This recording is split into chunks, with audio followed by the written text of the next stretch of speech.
আসসালামু আলাইকুম, কেমন আছেন সবাই? আজকে আমার শাশুড়ি একটা খুব ইন্টারেস্টিং জিনিসের জন্য প্রিপারেশন নিতেছে।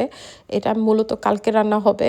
টোটাল ১৭ পদ দিয়ে উনি একটা সবজি রান্না করবে যেটাকে বলে লার্বা। আমি এরকম নাম কখনো তো শুনিই নি, অথবা আমাদের বাসায় ইউজুয়ালি সবজিটা কম রান্না হয়। আর রান্না হইলেও আমি তেমন একটা পছন্দ করি না। কিন্তু এখানে মোটামুটি আমার শ্বশুরবাড়িতে সবাই সবজি খুবই পছন্দ করে, মাছের সাথে সবজি তো খাবেই। সো মোটামুটি এখানে আসলে আমিও টুকিটাকি এখন খাওয়ার অভ্যাস করছি আর আলহামদুলিল্লাহ খাই। কিন্তু মজার ব্যাপার হচ্ছে এই জিনিস জীবনেও শুনি নেই যে সব পদের সবজি দিয়ে একসাথে মিলে মিশে একাকার করে কোনো একটা জিনিস তৈরি করবে আর সেটা সবাই খুব মজা করে তো খাবেই, সাথে আশেপাশেও সবাইকে নিয়ে খাবে।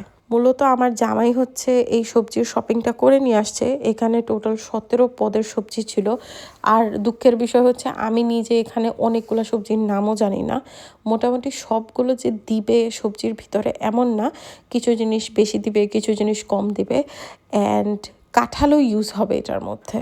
আমি এমন আছি জীবনে অনেক সবজি কখনো মুখেও দেই নেই, সামনে চোখেও দেখি নেই, আমার বাসায় রান্নাই হয়নি, সেগুলো আমি আমার শ্বশুরবাড়িতে এসে ট্রাই করছি, খাইছি। যেমন এটা একটা, এই জিনিসটা আমার একদমই বিশ্রী লাগতো। এই দুইটা জিনিসই, এগুলার নাম হচ্ছে একটা ভিন্ডিওরা বলে আর আরেকটার নাম হচ্ছে কচুর ছড়া নাকি কি যেন একটা বলে। তো এই দুইটা জিনিস খুবই পিছলা আকৃতির হয়, পিছলা টাইপের জিনিস আমার খাইতে ভালো লাগে না।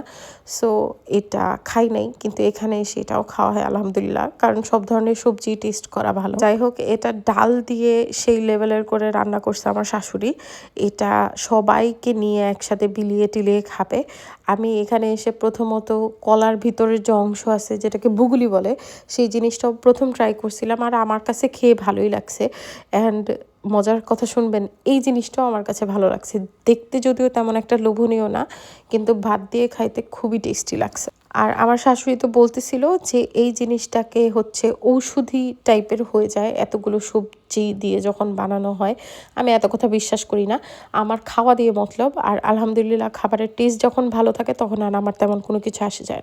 এত মানুষকে দিবে, কিসে দিবে সেটা চিন্তা করতেছিল। সো আমার শাশুড়ি বললো যে তোমার কাছে তো এই বক্সগুলো আছে, এগুলোর ভিতরেই দিয়ে দিই, তাহলে সহজ হবে। সো এই তো, আপনাদের এলাকায় এই খাবারটা কি নামে পরিচিত আমাকে অবশ্যই বলবেন। আর আমার এলাকার মানুষদের কোনো কিছু বলা লাগবে না, কারণ ভাই আমরা এগুলা খাই না, আমরা জানি।